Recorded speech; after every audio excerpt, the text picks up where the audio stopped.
Welcome back to New World next week. I'm James Corbett of CorbettReport.com. I'm James Evan Pilato from MediaMonarchy.com. In the Army, people didn't agree with us. We've got that story plus another genetically modified experiment fails forward. But first, some good news. Kids preferred books to screens, so schools bring back textbooks. This coming via activist post and originally sourced from Healthy Food House, Redham House Private School, which is located in the eastern suburbs of Sydney, Australia, officially banned the use of iPads and has gone back to regular old textbooks. The school claims that it was done due to the feedback they got from students who prefer pages to screens. The schools used the devices for the past 5 years, but found they do not improve the technology skills of the students, but hindered their learning instead. According to Principal Dave Pitcairn, students were distracted by messages and other alerts and maintained that they learned better when searching through a textbook, and they found it easier to research and take notes. Students learn better the more faculties they use, the more senses they use in research and reading and making notes. Students were also shown to engage better with a physical textbook and to comprehend better when learning from actual printed textbooks. Now, as activist posts and Healthy Food House notes, we should not forget the effects of the blue light emitted by these Fondleslabs, which might lead to permanent eye damage, which has been linked to mental health issues, delayed language development, obesity, sleeping, attention problems, and more. Some even note that the use of digital devices could, of course, cause addiction, depression, chronic stress, and irritability. James? What a breath of fresh air, although it's unfortunate you might have to go to an Australian private school in order to enjoy this radical new idea that putting electronic devices and googads in front of the children to distractify and infotain them might not be the best way to actually educate them. What, actual physical printed books, pen and paper? Oh no. And I realize to a generation of digital natives who are growing up, we must sound like old fuddy-duddies, but hey, I guess we are. Let's embrace it, because as this article points out, we're not the only ones crying about this. It's the Silicon Valley tech wizards who are themselves not practicing what they preach and keeping their children away from this type of technology because they know it is not conducive to actual learning. It is conducive to a range of developmental and learning disorders, disabilities, and disadvantages. So, wow, lo and behold, it turns out actually studying from books is probably the way to go. And you know what? Let's use this as a teachable moment, not just for the parents in the audience, but for the child-free and others who could also benefit from stepping away from the screen now and then. And look, once again, I'm not on a high horse. I also have to practice what I preach, and I realize the pull of the Fondleslab, etc., the 24-hour newsfeed is always there. It's a conscious decision I've made to do more physical reading with physical books over the last couple of years, and it is better. It genuinely is better for retention, for understanding, just for getting to sleep at night. It all helps to use the physical printed books, so we can all benefit from this, and especially for the parents out there who have young, impressionable minds who are looking for ways to actually educate them rather than distractify and infotain them. James, I've got more good news at the end of this episode, but as you kind of hinted at there's some really other interesting stuff in this article, and again, everything we say will always be included in the show notes for people to go further their research. Silicon Valley parents, aka tech inventors, sending their kids to private low-tech schools, going to desperate extremes to shield their kids from screens, like spying on their nannies and making the nannies essentially sign no screens contracts. You will not have a screen or anywhere around my kids. So, James, folks might know I'm a fan of physical media. And again, I love streaming and all that great stuff too.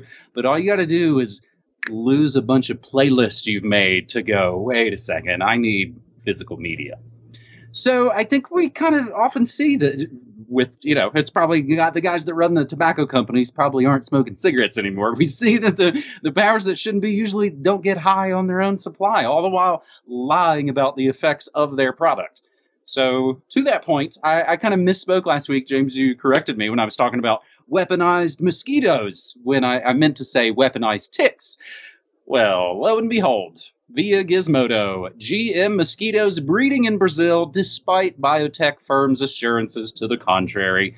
An experimental trial to reduce the number of mosquitoes in a Brazilian town by releasing genetically modified mosquitoes has not gone as planned. traces of the mutated insects had been detected in the natural population of mosquitoes, which was never supposed to happen. The deliberate release of 450,000 transgenic mosquitoes in Jacobina, Brazil, has resulted in the unintended genetic contamination of the local population of mosquitoes. This, according to new research published last week in Scientific Reports. Going into the experimental trial, the British biotech company running the project, Oxitec, assured the public that this wasn't going to happen. Consequently, the incident's raising concerns about the safety of this and similar experience and our inability to accurately predict the outcomes. And again, this is coming from sort of the mainstream outlets, so there is a little bit of like, gosh, this wasn't the idea, this wasn't the plan. The official story of the experiment was to curb the spread of mosquito-borne diseases such as yellow fever, dengue, Zika, all that nasty stuff. To that end, Oxitec turned to OX513A, a proprietary transgenically modified version of the Aedes aegypti mosquito, a lab-grown strain originally sourced from Cuba and genetically mixed with a strain from Mexico. The claim was that genes from the released strain would not get into the general population because offspring would die. That obviously was not what happened. Transgenic Aedes aegypti mosquitoes transfer genes into a natural population, James. That is the original research there on nature.com. Absolutely. This is an important story, and let's take note of what you noted there about the ostensible reason that these types of trials are underway and ongoing is because of things like the Zika hype scare. Do you remember that? Because you might have blinked and missed it, but we did cover it at the time here on New World Next Week, and I did cover it in interviews and articles and videos I was doing at that time. I invite you to search Zika on the Corbett Report website for that coverage, and you will find that I was talking about it at that time, and I believe, if memory serves, I did talk about the genetically modified mosquito idea that they were going to, or starting to float at that time, as a way of helping to solve the spread of mosquito-borne illnesses like Zika, which, by the way, it was a bunch of hype and nonsense around inflated figures and a lot of statistical chicanery that was going on at the WHO, surprise, surprise.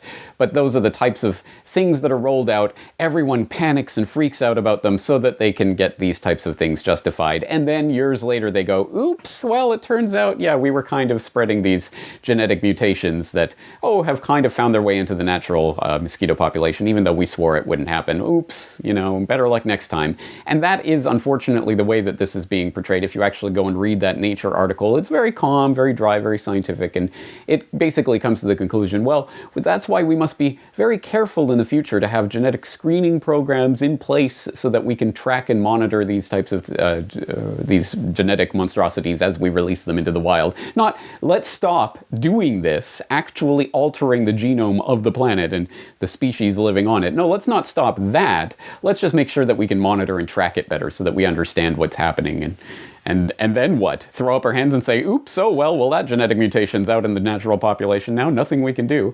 This is a genuine environmental crisis, and you will note that this is not the environmental crisis that is on the headline news every night. This is not the one that 16-year-old girls are going out in front of the UN and making impassioned speeches. Oh, you're killing the planet and hurting the children. No, this is the one they desperately do not want you to look at, which is probably a sign that you should be looking at this particular environmental crisis, which, unlike some of the other ones that get hyped, is actually a crisis. James, what's the famous saying? You supply the pictures, I'll supply the pandemic freakout. The photos that went along, because I remember because I used them on some of my own episodes, they look like horror movies or a heavy metal band. It's just, hazmat suits and spraying smoke everywhere. Quite genuinely horrifying photos, and that's the kind of stuff again that they kind of push and push and push because the scary photos, so it must be true.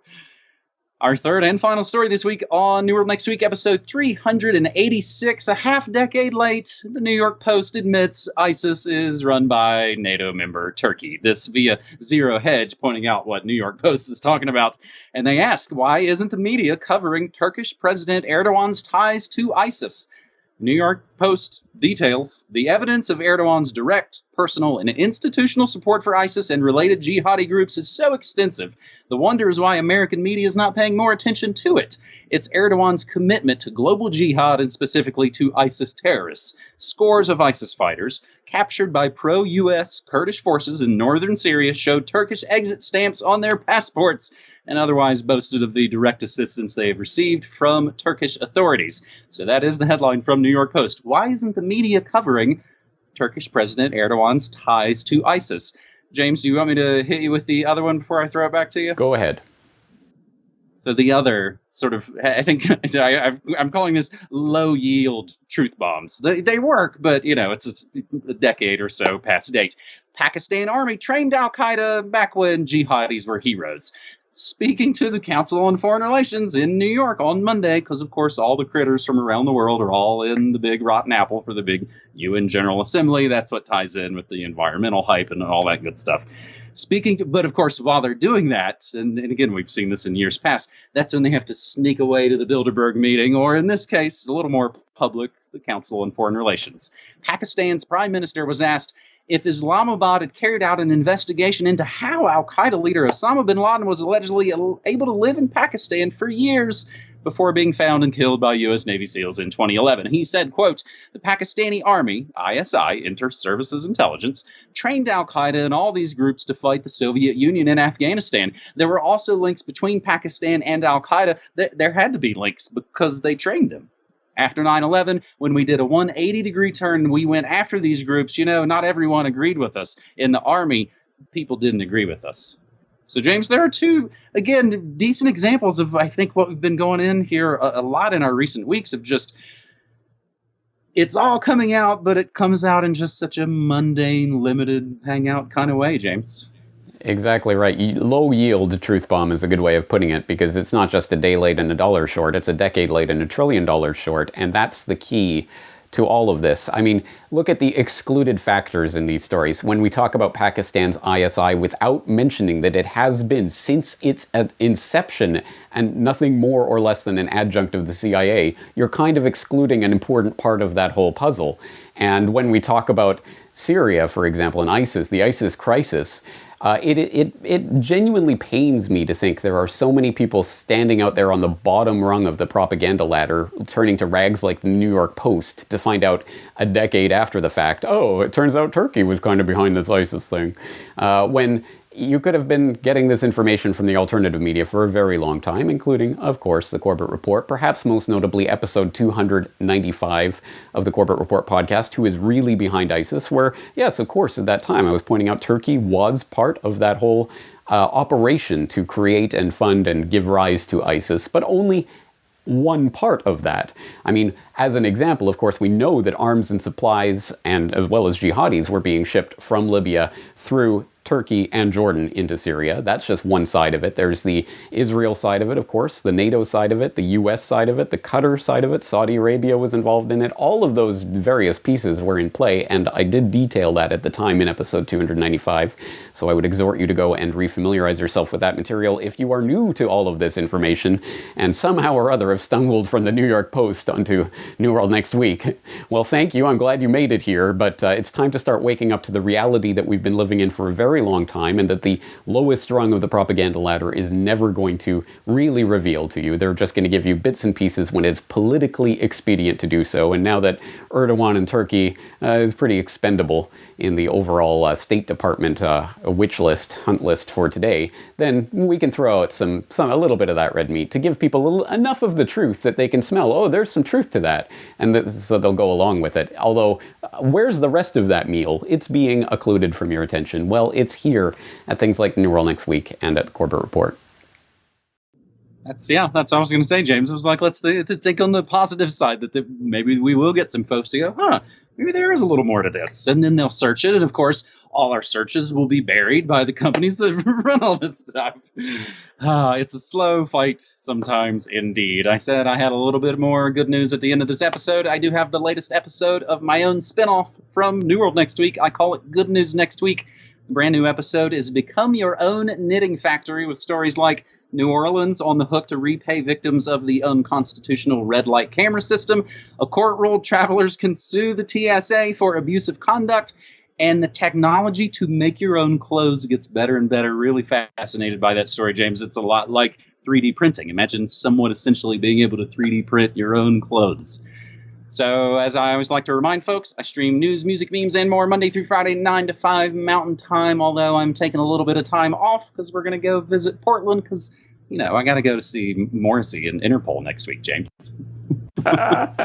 Priorities. Well, there may be other things as well, but we'll save that for later. Anyways, also, just on a sidebar, it is coming up on the 1 decade mark of New World next week. For those paying attention at home, it was October 2009 that this whole thing started, so... Well, just hold on for some 10-year anniversary coverage. On that note, we're going to leave it there. James, I hope people will check out Media Monarchy, and while you're away on hiatus, I hope they'll check out CorbettReport.com. We'll be talking to you again real soon. All right. Thanks so much, buddy. Take care.